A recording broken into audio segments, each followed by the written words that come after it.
4 dos 5 municípios mais violentos do Brasil estão localizados na Bahia e em Pernambuco. As cidades mais violentas baianas são Jequié, Santo Antônio de Jesus, Simões Filho e Camaçari. As taxas de mortalidade são cerca de 3 vezes maior que a média nacional de 23,4 a cada 100 mil habitantes. Informações que foram divulgadas pelo Anuário Brasileiro de Segurança Pública. A lista tem como referência as taxas de mortes violentas intencionais divulgadas pelas secretarias de segurança pública de cada um dos estados. Ou seja, Maninho, a violência está concentrada no Nordeste. Exatamente. E não é de hoje, né? Esses dados no Nordeste são alarmantes já há uns 10 anos. Houve um deslocamento do eixo de concentração da violência mais letal. E isso é até uma coisa curiosa, porque eu há alguns anos vim do Nordeste para morar em São Paulo e conversando com os paulistas, paulistas em geral acham que São Paulo é muito violento. Mas quando você vem de uma outra perspectiva, você se sente muito seguro em São Paulo em comparação com a situação do país em outras regiões. Porque um fato é que a polícia de São Paulo é muito bem treinada e equipada na comparação com as outras polícias do Brasil. Em muitos aspectos, a segurança pública em São Paulo é uma referência para o país. E aí eu acho que essa discussão sobre como reduzir os homicídios tem vários aspectos. Claro que a gente sempre fala sobre como o processo penal precisa ser mais célere, né, mais rápido, para que os criminosos sejam presos e cumpram suas penas.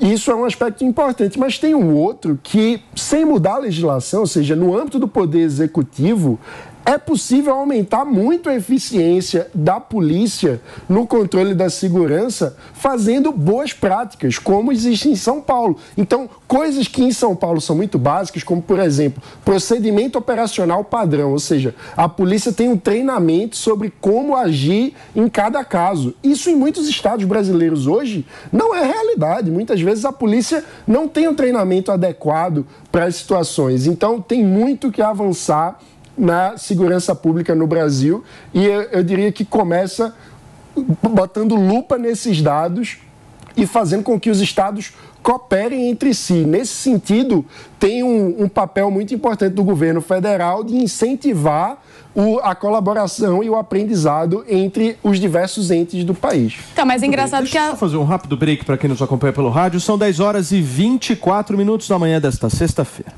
Fala. Bom, vamos lá.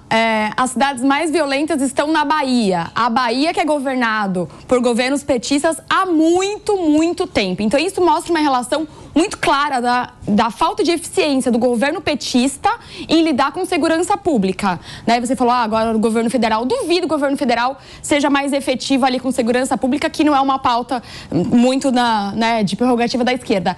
E digo mais ainda, quando a polícia da Bahia tentou fazer ali algumas operações, os esquerdistas começaram a falar, não, porque é uma chacina, não, porque a polícia aqui na Bahia está sendo muito, muito efetiva. A polícia tem que ser efetiva lá.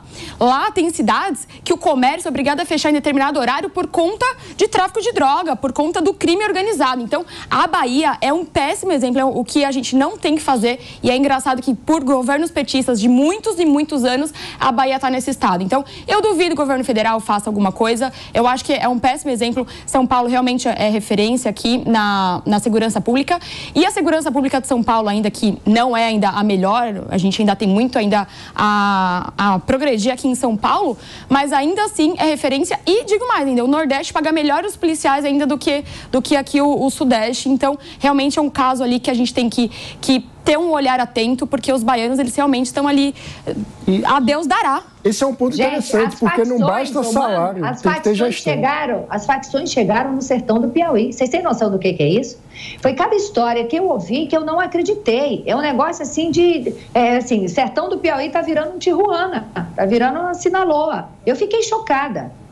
Era uma coisa que era impossível imaginar que o tráfico ia chegar nessas cidades pequenas do Nordeste, entendeu? E as pessoas não sabem como lidar com isso. Você tem ideia, assim, numa casa muito próxima de onde meus pais moram, eles entraram, arrebentaram o pai de uma menina, parece que a menina estava namorando com 2 caras envolvidos com droga, arrancaram a menina pelo cabelo e mataram a menina com requinte de crueldade, acharam a menina no mato, toda arrebentada. Então, assim, e são coisas que estão ficando corriqueira, sabe? Coisa de cidade grande, das comunidades aqui, das grandes metrópoles. Gente, é um negócio sem controle. E o governo não está nem aí para isso. MST também lá, né? Aquelas invasões que aconteceram também no começo do ano também, no Nordeste, mais de 50 invasões em um único mês. Quanto mais pobre, mais violento. Infelizmente. Sabe que nesse anuário que saiu ontem, um dado que me chamou muita atenção também é o aumento da violência contra a mulher. A gente teve 74 mil casos de estupro no Brasil ano passado. E desses, boa parte são com menores de idade.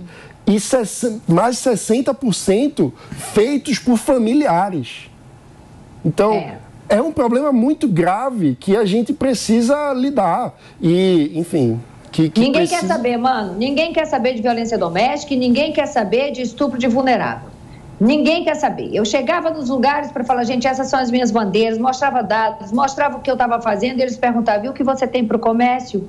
E o que você tem não sei para o quê? Ninguém quer saber disso. E o cara que estava fazendo a minha campanha virou e falou assim, ó, enquanto você está ali falando para 50 pessoas, você não tem como ganhar com esse discurso. Enquanto você está falando para 50 pessoas, dali tem no mínimo uns 20 estupradores, uns 20 abusadores. E olhando na tua cara e falando, ela jura que eu vou votar nela com esse discurso. É um negócio assustador, gente. Alguém tem que fazer alguma coisa. E é muito difícil, porque o agressor está dentro de casa, né? O agressor é da própria família. Então, isso mostra como é importante a gente pensar políticas públicas que ajudem a educação da criança para ela saber como lidar com quem falar, o que é um abuso ou não, porque a criança muitas vezes não tem nem consciência ainda do que está acontecendo. Mesmo sabendo, tem medo, né? Mas esse dado que o Mano trouxe é assustador, né? Assustador. 74 mil casos de estupro, pelo amor de Deus. Em um ano. E a gente aqui comentando o caso do Prior, como se fosse um grande caso, né? Só que tem mais 73.999 casos iguais. Exato. Deixa eu receber quem nos acompanha pelo rádio. São 10 horas e 28 minutos na manhã desta sexta-feira.